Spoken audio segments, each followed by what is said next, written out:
The summer sun hung high in the sky as I received a text from Alex. Jenna is dropping off the kids for the holidays today. A familiar wave of anxiety washed over me. Jenna, Alex's ex-wife, was a figure in our lives that I had always felt apprehensive about. Our relationship had been steady, but the thought of her presence always stirred old insecurities. When Jenna arrived, the air was thick with tension. She hugged the kids with warmth and affection as they rushed into her arms, laughter filling the space. I stood a little apart, feeling like a spectator in a scene that had played out countless times before. Despite my best efforts to appear at ease, the knot in my stomach tightened. After the kids settled in with their toys, I found myself in the kitchen with Jenna, preparing snacks. "Thanks for taking them for the summer," she said, her voice friendly yet tinged with an undercurrent I couldn't quite place. I nodded, trying to maintain composure. Of course, we're excited to have them. As the days turned into weeks, Jenna continued to visit, often staying longer than necessary. Each time the atmosphere shifted, conversations turned deeper, fueled by laughter and shared stories.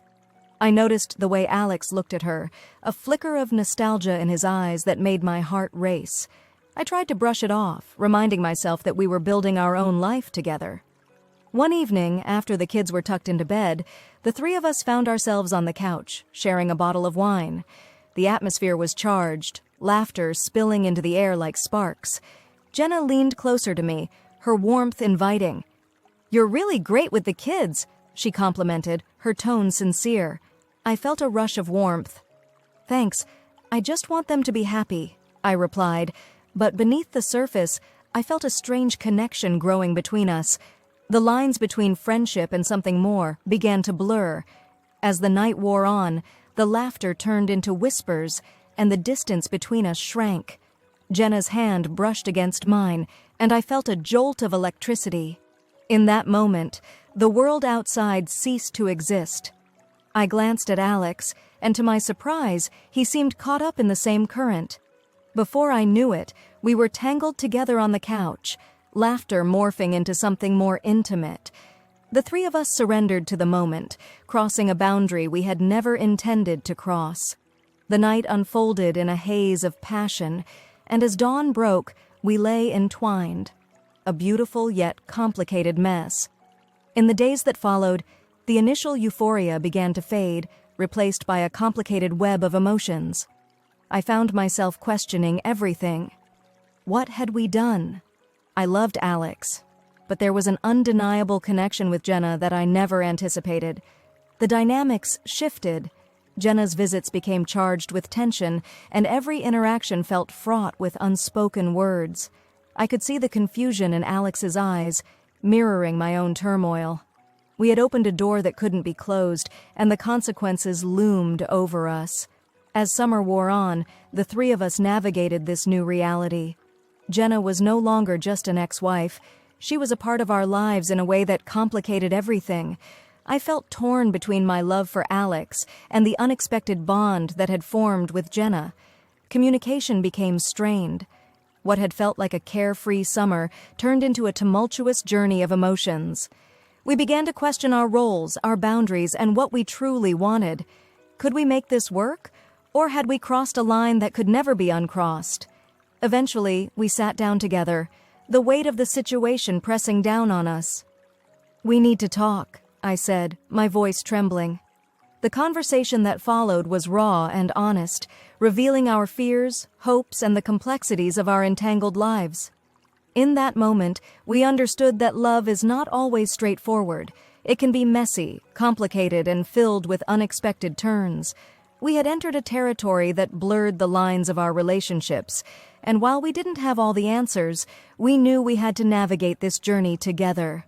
As summer faded into autumn, we learned to embrace the complexities of our situation.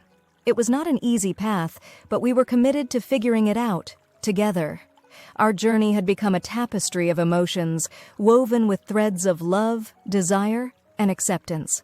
And while the future remained uncertain, we faced it hand in hand, ready to explore the beautiful chaos that lay ahead. But the complexities of our summer lingered like the fading warmth of the sun. As we settled into a routine, the three of us, Alex, Jenna, and I, learned to navigate our intertwined lives. But the weight of unspoken feelings hung heavily in the air. The kids had returned to school, and the house felt quieter without their laughter echoing through the halls. Our evenings were filled with a mix of awkward silences and tentative conversations. Sharing a bed with both Alex and Jenna became a blend of comfort and confusion. The thrill of our shared connection was often overshadowed by the uncertainty of what it meant for our future. One evening, as we sat on the couch discussing the kids' school projects, the tension reached a boiling point. Jenna, her expression serious, broke the silence. "We can't keep pretending everything is fine," she said, her voice steady but vulnerable. "What we did changed everything, and we need to figure out where we go from here." I nodded, feeling a knot of anxiety in my stomach. "I agree. I love you, Alex," I said, turning to him, "but I can't deny the bond I feel with Jenna. It's confusing." Alex ran a hand through his hair, a sign of his internal struggle. "I never expected this either. I care about both of you, and I don't want to hurt anyone." His voice trembled with uncertainty. Jenna leaned forward, her eyes locking onto ours. "What if we redefine what this is? We could embrace the unconventional nature of our situation. There's no rule book for this." Her suggestion hung in the air, a daring proposal that both intrigued and terrified me. As we discussed the possibility of an open relationship, a mixture of excitement and fear bubbled within me. It was a radical idea that challenged everything I had known about love and commitment. I thought about the potential for exploration, for deepening our connections, but I also considered the risks: jealousy, heartbreak, and the potential fallout for the kids. Over the following weeks, we engaged in deep conversations about boundaries, expectations, and our emotional needs. We explored what it would mean to embrace a non-traditional relationship. I found myself drawn to the idea, but I still felt hesitant. Could love truly be shared in a way that didn't diminish what I felt for Alex? One weekend, we decided to take a trip to a cabin in the woods, hoping to escape the distractions of daily life and reconnect. As we arrived, the serene environment felt like a fresh start, a chance to explore our new dynamic without the pressures of home. That night, by the fire, we shared stories and laughter, the warmth enveloping us like a blanket. Jenna's laughter echoed in the night, and I felt a sense of belonging I hadn't anticipated. As the fire crackled, something shifted between us. The intimacy was palpable. As the evening progressed, we found ourselves drawn together again, the three of us entwined in a moment of passion. The boundaries we had set blurred once more, and we surrendered to the connection we had forged. In that cocoon of warmth and affection, the complexities faded, leaving only the raw emotions we shared. But as dawn broke, reality set in. The thrill of our connection was accompanied by the weight of uncertainty. Jenna looked at me with a mixture of affection and fear. "What does this mean for us?" she asked softly. I took a deep breath, feeling the enormity of our situation. "It means we have to be honest with ourselves and each other. We can't ignore the feelings that are there, but we also need to be careful. We have to protect the kids and our hearts." Over the next few days, we tried to navigate our feelings, but the complexity of our situation only deepened. The intimacy we had shared blurred the lines further, and soon I found myself feeling more possessive and insecure. I wanted to be close to Alex, yet I couldn't shake the feeling of competition with Jenna. The tension reached a breaking point one evening when I overheard Jenna and Alex sharing a private moment, their laughter echoing down the hallway. A surge of jealousy washed over me, and I confronted Alex. "I can't do this," I admitted, my voice shaking.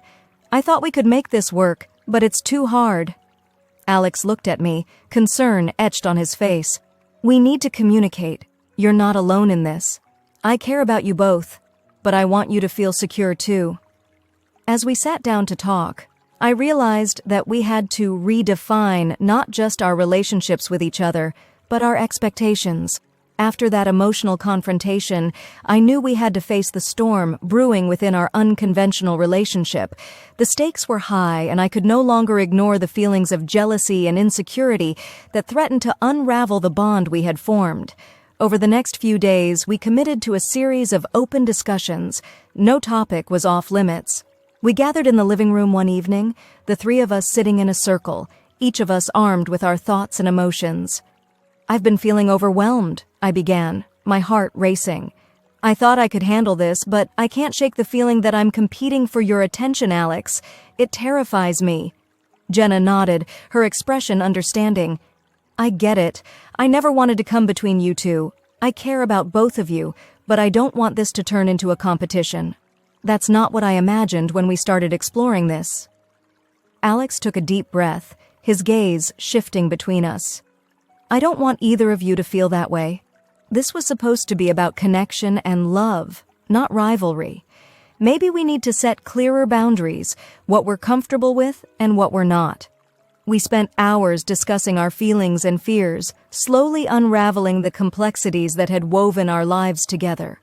As the night wore on, we identified specific boundaries. We agreed that we would prioritize our time together as a trio, while also allowing for individual moments. We would communicate openly and frequently, checking in on how each of us felt about our evolving relationship. However, even with our newfound commitment to communication, doubts lingered in the back of my mind. I couldn't shake the feeling that Jenna's presence would always be a shadow over my relationship with Alex. That week, as we all settled into a new routine, I noticed the small but significant ways my insecurities manifested. One evening, I returned home from work to find Jenna and Alex in the kitchen, cooking dinner together. They were laughing, their chemistry palpable, and a familiar pang of jealousy shot through me. I forced a smile, but inside, I felt the walls closing in. "Hey, how was your day?" Jenna asked, her voice light. "Fine," I replied, my tone betraying my inner turmoil. I took a deep breath, trying to push my feelings aside. "What are we having?" "Oh, just some pasta and salad," Alex said, his eyes brightening as he glanced at me. "I thought we could have a cozy dinner together." The evening progressed, but the tension lingered.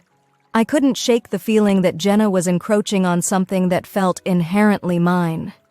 As we sat down to eat, I found myself retreating into silence, my fork moving mechanically across my plate. After dinner, as the kids played in their rooms, I excused myself and stepped outside for some fresh air. The cool breeze felt refreshing against my skin, but it couldn't clear the storm brewing in my heart. I was lost in thought when I heard footsteps behind me. It was Alex, concern etched on his face. "Hey, what's going on?" "I don't know," I sighed, my voice cracking. "I thought we had a plan, but watching you two together, it's hard. I'm scared I'm going to lose you." Alex moved closer, wrapping his arms around me. "You're not going to lose me. I care about you deeply. We just need to keep communicating. I want us to be a team." His words were comforting, but they did little to quell the storm inside. That night, I lay in bed, my mind racing. What if this continued? What if my insecurities drove a wedge between us? The following weekend, we had planned a day trip to a nearby pumpkin patch with the kids. I hoped the outing would help us reconnect and ease the tension. As we arrived, the vibrant colors of autumn surrounded us, the air filled with laughter and excitement. The kids ran ahead, their joy infectious, and for a moment I felt lighter. We picked pumpkins, took silly photos, and shared warm cider as the sun dipped low in the sky. But as I watched Jenna and Alex share a moment of laughter, I felt the familiar pang of jealousy return, gnawing at my heart. Later that evening, as we sat around a bonfire, I realized that I needed to confront my feelings head-on. "We need to talk about what happened today," I said. Thank you. This is where we end today. Join us for part 2 of this intriguing story. Don't forget to like and subscribe so that you don't miss a beat. If you find this content entertaining, please consider supporting us through Buy Me a Coffee. Until then, see you in the next video.